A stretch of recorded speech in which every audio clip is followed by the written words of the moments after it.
책상 앞에 앉자마자 핸드폰이 블랙홀처럼 당신을 빨아들입니다. 딱 하나만 더 볼까 했던 숏폼 영상이 당신의 소중한 1시간을 집어삼켰죠. 옆자리 친구는 어제 밤새 게임만 한 것 같은데 왜 시험만 보면 점수가 잘 나올까요? 나는 공부 머리가 없나? 차라리 기술이나 배울까? 이런 자괴감이 드나요?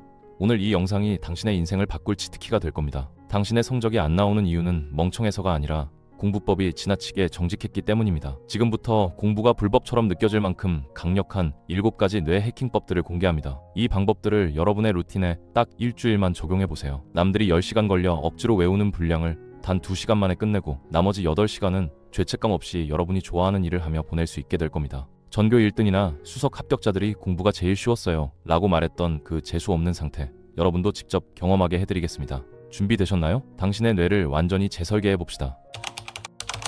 시험 기간만 되면 편의점 초콜릿과 에너지 드링크를 박스째 사다 놓으시나요? 스트레스를 풀려고 먹는 단 것들이 사실 당신의 뇌에 안개를 뿌리고 있습니다. UCLA 연구에 따르면 과도한 설탕은 뇌의 시냅스 연결을 방해하고 회전 속도를 늦춥니다. 당신의 뇌가 20년 전 펜티엄 컴퓨터급으로 느려지는 건 그 초콜릿 때문입니다. 당장 설탕 덩어리를 쓰레기통에 던지고 견과류나 베리류를 집으세요. 그것들은 뇌의 염증을 줄이고 기억력을 실시간으로 부스팅해주는 진정한 고성능 연료입니다. 자, 이제 식단을 바꿨다면 다음은 뇌의 시간 감각을 해킹할 차례입니다. 오늘 하루 동안 이 책을 끝내야지라는 결심이 당신을 망치는 주범입니다. 이게 왜 위험하냐고요? 바로 파킨슨의 법칙 때문입니다.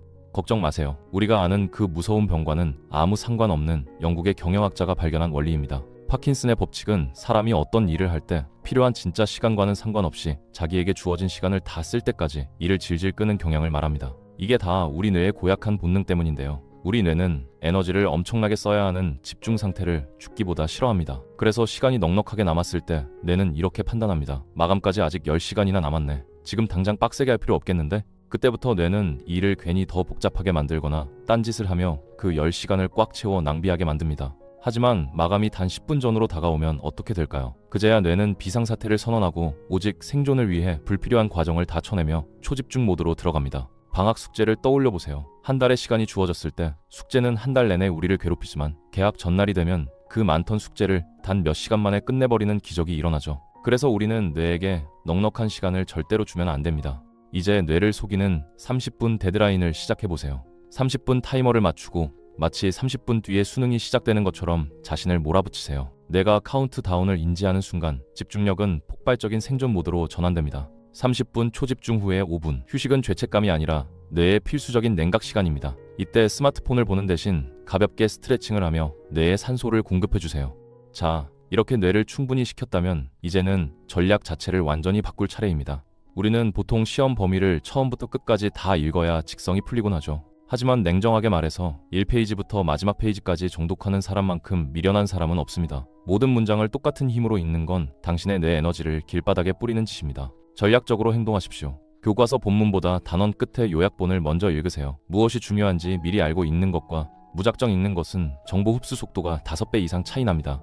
출제자의 눈으로 보십시오. 교수님이 수업 시간에 3번 이상 강조한 게 무엇인가요? 이렇게 핵심을 먼저 파악하면 나머지 부수적인 내용은 저절로 그 주변에 달라붙습니다.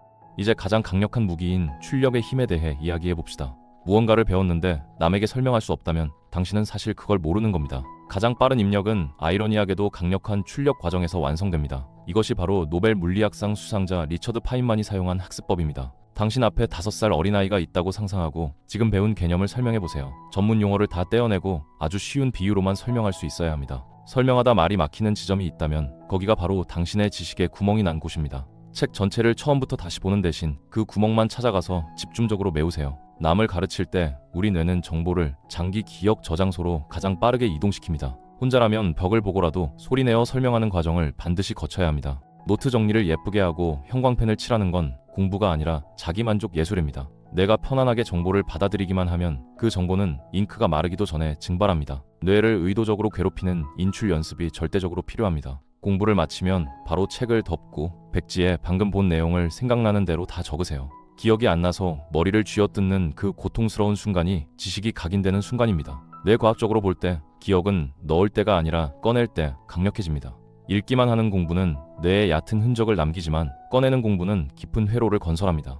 여기에 현대 기술인 AI 튜터까지 결합하면 당신은 무적이 됩니다. 아직도 모르는 내용을 찾으려고 지식인을 뒤지거나 전공 서적만 무작정 뒤적이나요? 물론 지난 영상에서 강조했듯 내가 성장하려면 스스로 답을 찾으려 끙끙 앓는 생산적 고군분투 과정이 반드시 필요합니다. 하지만 개념 자체가 이해되지 않는 상태로 붙잡고 있는 것은 고군분투가 아니라 뇌의 회로가 멈춰버린 교착 상태일 뿐입니다. 사고의 재료가 없으면 뇌는 아무리 애를 써도 새로운 신경 경로를 만들어낼 수 없습니다. 이때 챗GPT를 정답을 떠먹여주는 기계가 아니라 여러분의 사고를 시작하게 만들 지식의 가이드로 활용하세요.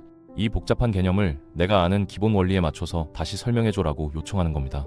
AI를 통해 지식의 구조를 먼저 파악하고 나면 그때부터 여러분의 뇌는 비로소 정보를 구조화하고 비판적으로 검토하는 진짜 고군분투를 시작할 수 있습니다.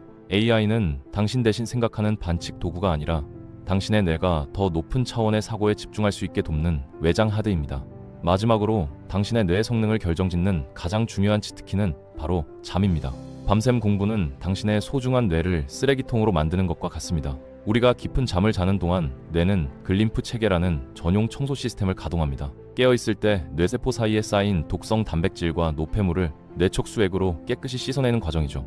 밤샘 공부가 위험한 이유는 이 청소 시스템이 가동될 시간을 주지 않기 때문입니다. 청소되지 않은 쓰레기 더미 위에는 아무리 좋은 지식을 부어도 절대 저장되지 않습니다. 7시간의 수면은 공부 시간을 뺏는 게 아니라 어제 배운 내용을 뇌의 저장 버튼을 누르고 다음 날을 위해 청소하는 시간입니다.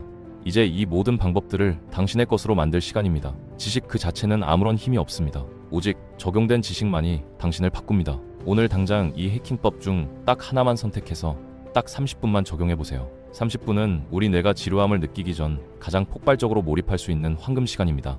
이 단 한 번의 성공 경험이 여러분의 뇌에 승리의 기억을 심어줄 것이고 일주일 뒤 여러분은 더 이상 두꺼운 책 앞에서 한숨 짓는 사람이 아닐 겁니다. 남들이 시험 범위에 압도당해 허덕일 때 여유롭게 핵심을 꿰뚫고 남는 시간을 즐기는 압도적인 존재가 되어 있을 겁니다.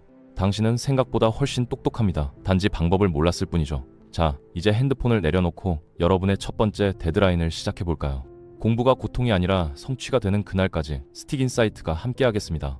오늘 영상이 도움되셨다면 구독과 좋아요로 당신의 뇌를 응원해주세요. 시청해주셔서 감사합니다.